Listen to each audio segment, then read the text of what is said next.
9:29, seguimos en Sin Diarios en la querida Radio de las Madres, la 530. Bueno, ustedes saben que hay un lugar común de los economistas serios que justifican todos la bonanza, digamos, de los 12 años kirchneristas. Justifican la bonanza a la vez que dicen que en realidad nos empobrecíamos. Es extraño.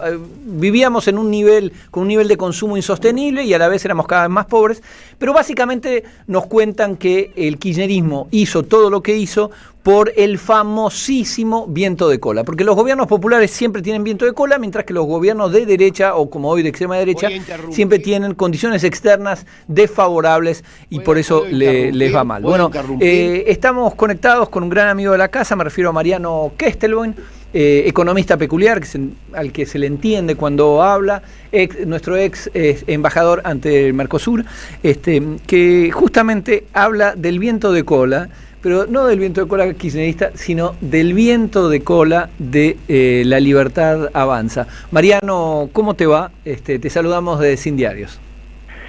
Buen día, ¿qué tal? ¿Cómo están? Muy bien. Vos hablás del viento de cola libertario, es decir, de la liquidación del agro específicamente. Sí, promovida por la rebaja de retenciones, la exportación agrícola en este primer semestre de 2025 llegó a un récord absoluto, superó en un 60% el promedio de los gobiernos que habían durante los gobiernos kirchneristas, y más o menos en un 30% la liquidación del año pasado. Es decir, que el viento de cola que se está generando, viento de cola, digo, usando las palabras que se utilizaban en aquel momento, como decías vos también, para justificar el crecimiento económico de los gobiernos kirchneristas, es mucho más potente que lo que había en esa época, y el viento de cola en realidad no se debería medir solamente por el incremento de las ventas al exterior de los productos tradicionales de la Argentina, sino también por el ingreso de otro tipo de capitales, y en este caso también tenemos un viento de cola bastante fuerte que tiene que ver con el endeudamiento. Claro. En este primer semestre del 25 se tomaron ya unos 16.000 millones de dólares de deuda, que sumado a lo que está ingresando de forma extraordinaria por el viento de cola auténtico del campo, tenemos unas condiciones externas muy favorables, que bueno, lo que a mí me llama la atención es que este punto no se está discutiendo, y sin embargo, a pesar de este tremendo viento de cola, bueno, vemos que el tipo de cambio en los últimos días está aumentando, y la situación macroeconómica no es de un auge como plantean muchos analistas. Mariano, Cristina habló de reservas alquiladas. ¿Qué te pareció ese concepto? Sí, es así, es absolutamente así, porque no son genuinas, no son de generación genuina.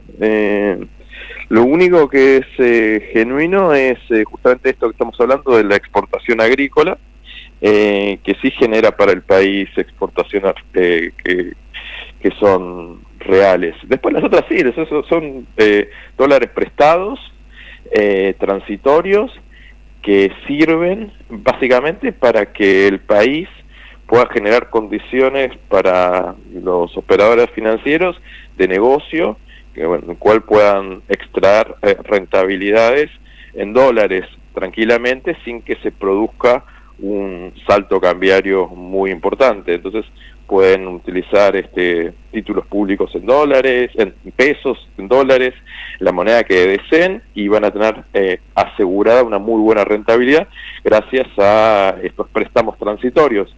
Después los operadores que tienen información privilegiada, como ocurrió también durante la gestión de Macri, con información privilegiada saben cuándo tienen que salir del país, y después se produce una estampida. Seguramente la situación en la economía argentina en los próximos meses va a ser bastante parecida a lo que ocurrió en 2017 y 2018 durante la gestión también de Caputo y básicamente si vos mirás el equipo económico del Ministerio de Economía son todos los mismos, así que seguramente va a pasar algo parecido porque son funcionarios que antes trabajaban para grandes bancos y la información circula, ¿no? La información circula y así sacan ganancias muy importantes que no tienen que ver con la actividad productiva real.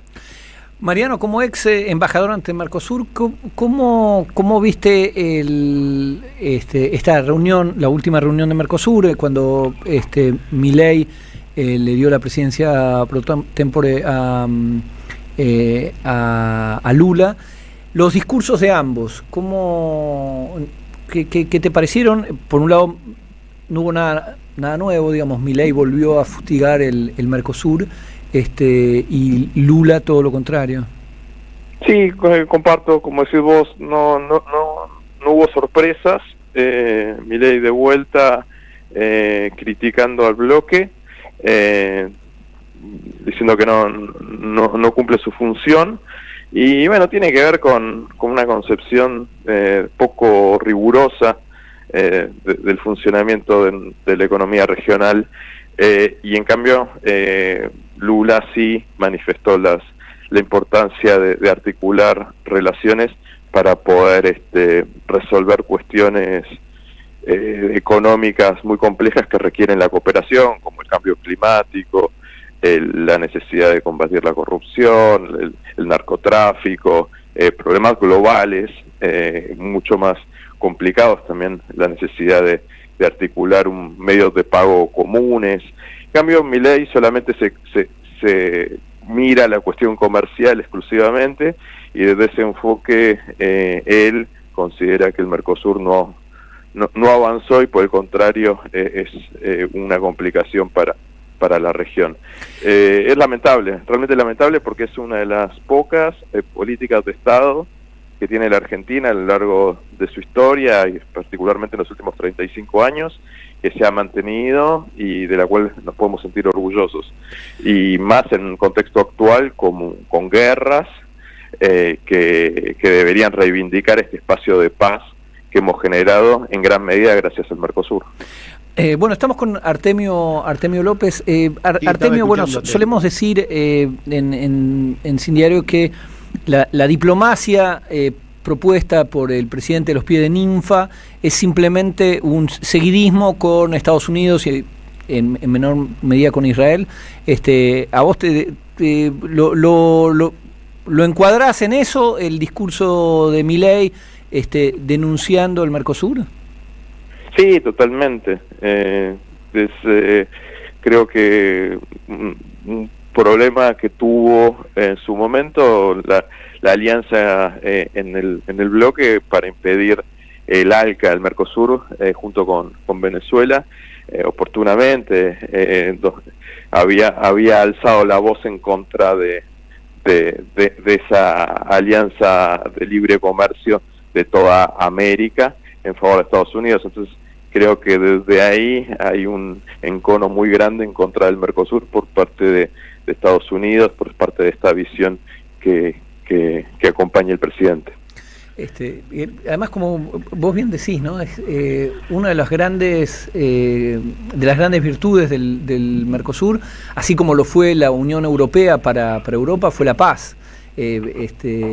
Me acuerdo que le habían preguntado en los fines de los 80, una cosa así, a Delors, que era el presidente de la Comisión Europea en ese momento, para qué servía, con cierto desdén le había dicho un periodista, para qué servía toda la burocracia, la Unión Europea, qué es lo que hicieron, y el tipo dijo, bueno, tenemos 50 años de paz, ¿no? Hemos logrado 50 años de paz, con lo cual en Europa era una proeza. Después vinieron Yugoslavia y todo lo que vivió, pero en ese momento podían.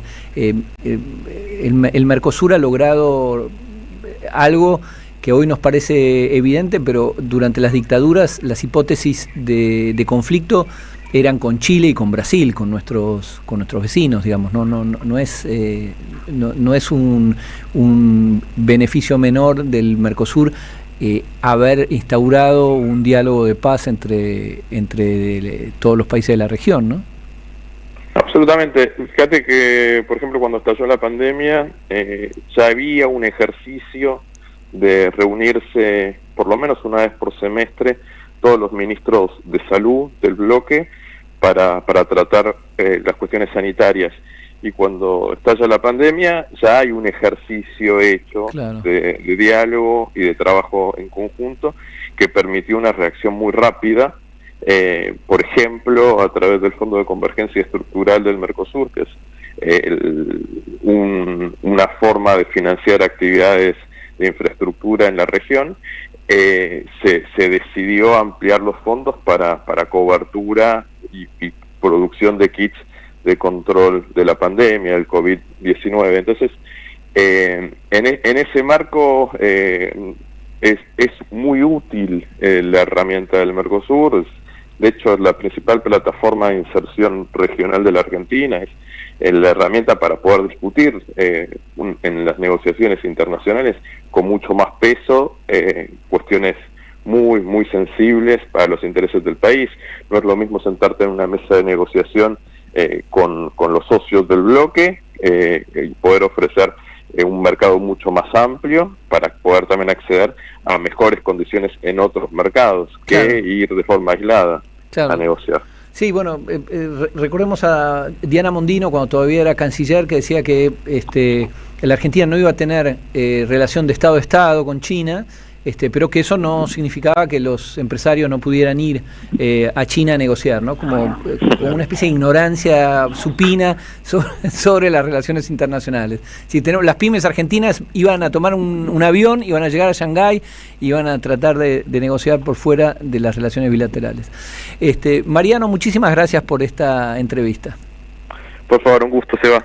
Saludos, éxitos. Nos vemos. Mariano Kestelon, economista atípico, al que se le entiende cuando habla, y nuestro ex ministro ante Mercosur en Montevideo. Ya volvemos.